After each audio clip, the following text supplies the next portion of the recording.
Oh, everyone be cool, okay? We just gotta focus on the gaming news here, focus on the facts, and most importantly, no one jinx this. No! God! A newly discovered, unannounced Valve game is strongly believed to be Half-Life 3. Stop. In other news, there are complaints of uncharacteristically cold weather from several residents of Hell. The big rumor starter here was an actor's resume, which listed work on a to-be-announced Valve game called Project White Sands. Some Redditors have pointed out that White Sands is the name of a park and a military testing range in New Mexico, the US state where Half-Life's fictional Black Mesa research facility is located. Then, well-known Valve data miner Tyler McVicker came out and said he thinks this is Valve-Life 3, the Sims competitor set at Valve's offices. Half-Life 3, but not because of the White Sands thing. McVicker claims he believes Project White Sands is another name for a game codenamed HLX that was initially discovered in 2021, which he now strongly believes to be a fully fledged non-VR Half-Life game. They could still be screwing us. It could be like a head crab simulator. It's a top-down Pokemon-style battler with head crabs. McVicker says he's found references to HLX in the code of other Valve games, suggesting the player character will be wearing an HEV suit, which is something main franchise protagonist Gordon Freeman is known for.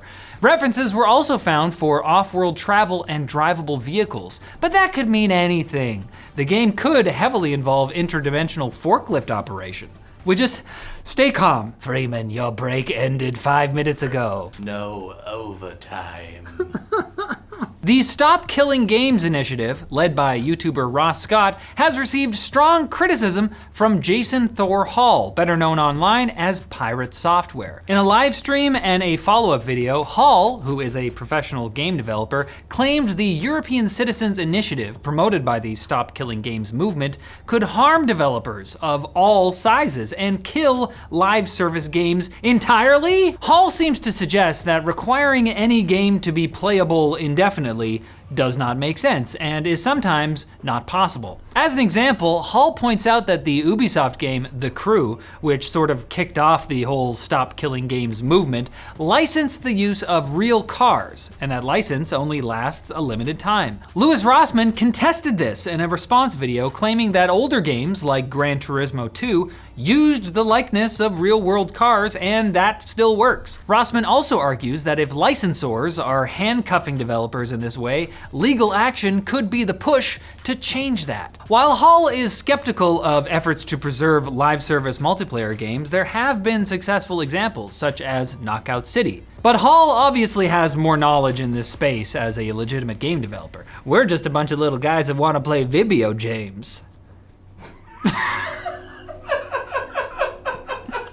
After 33 years of operation, gaming news site and magazine Game Informer has been shut down by its current owner, GameStop. Game Informer was the longest running US gaming magazine, and out of respect for its legacy, GameStop called all Game Informer employees into a meeting on Friday to tell them they all no longer have jobs. The staff must have been surprised, as former workers claimed they were 70% done with their next issue, which will not see the light of day. Their current issue was finding a goddamn job. Oh God. Making matters worse, the entire Game Informer site has been wiped, including exclusive content about the upcoming game, Dragon Age: The Veilguard. The Game Informer Twitter account posted a heartfelt goodbye to its fans and supporters for sticking with it for perhaps multiple decades, but then GameStop ruined that too by deleting the Game Informer Twitter account and making the farewell message unviewable. It's Twitter. You don't have to maintain the server or anything, like what? Fortunately, the good folks at MinMax are releasing a series of videos celebrating the history of the magazine. Meanwhile, when GameStop dies, I imagine people will just celebrate and lose all of the money they've still been hodling. On a personal note, consider giving your booty a celebration with our sponsor, Secret Lab. When you're grinding out those long gaming sessions, your tush needs as much support as your character does. Their Titan Evo chair keeps you comfortable with its 4-way lumbar support, magnetic memory foam head pillow, 4D adjustable armrests, and more. They're 4D? They even have a 5-year extended warranty because the bond between a chair and your butt means something. Head to the link in the description and check out Secret Lab today. Did you know that if you hold both the A and B buttons and then flick your right thumbstick to the left, you can watch the quick bits? You can also watch them without doing that, but where's the fun in that? A massive Call of Duty Black Ops 6 leak happened over the weekend, revealing a new Warzone map and much more. Apparently, Activision uploaded a beta build of the upcoming game to the PSN database, where it was then accessible by PS4 players. The new Warzone map, Avalon, has been criticized by fans for being largely made of water. Gross. Should be Mountain Dew at least. I don't know, if I was to make a list of the reasons people play Warzone, swimming wouldn't be in it, so that's fair enough. We want to shoot a bunch of guns at people, and water just makes that more difficult. You're just being earnest here. You just don't like water. Water's bad. Ban water! What if Counter-Strike but Overwatch, aka Riot Games' tactical shooter Valorant, has officially launched on PlayStation 5 and Xbox Series X for players in the US, Canada, Europe, Japan, and Brazil?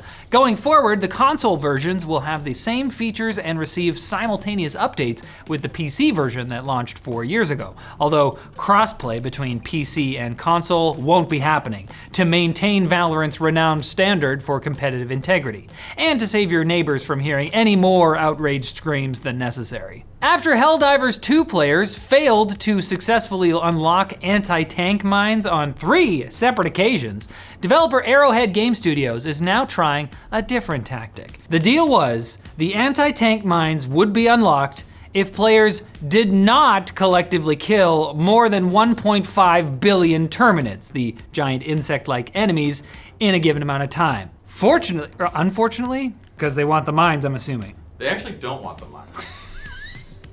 Because it's a running joke. It was a running joke that they were keep giving us the mines.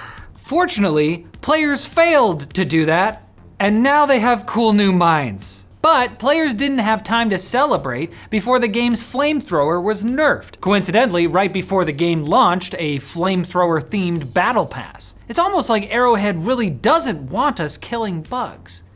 Like they're a bunch of Terminid sympathizers. They're standing in the way of managed democracy. Okay. A Street Fighter 6 tournament in Japan will be the ultimate test of its players' skill, performance under pressure, and dedication to getting a restful sleep. The Sleep Fighter competition is being held by SS Pharmaceuticals as part of its Active Sleep project, encouraging Japanese people to get some frickin' shut-eye already. According to official tournament rules, if players don't get at least 6 hours of sleep per day the week prior to the tournament, their team will be penalized by 5 points for every hour of lost sleep. There's a lot riding on you sleeping right now, so relax. I said relax! And a Goldfish has successfully I said that way too casually. And a Goldfish has successfully beaten the final boss of Elden Ring's Shadow of the Erdtree expansion. Man, it must have been really proud of itself for 3 seconds before it forgot. The Tarnfished in question, here we go, is Tortellini, the aquatic child of content creator Point Crow. Tortellini had previously gone up against some of the base game's toughest bosses, even defeating Melania's first phase. But in a stream yesterday, spoilers for fight footage, the mighty Tortellini slew and I'm very happy for him. Please, please, yes! That's my goldfish! Let's go! Oh my God! Having said that, I don't like that a Goldfish is a better gamer than me, but that's something I have to deal with. It's like Qui-Gon Jinn always said, there's always a bigger fish. Metaphorically. But I'll like it even less if you don't come back on Thursday for more gaming news. That's also something that I'll have to deal with. I don't want to. Please.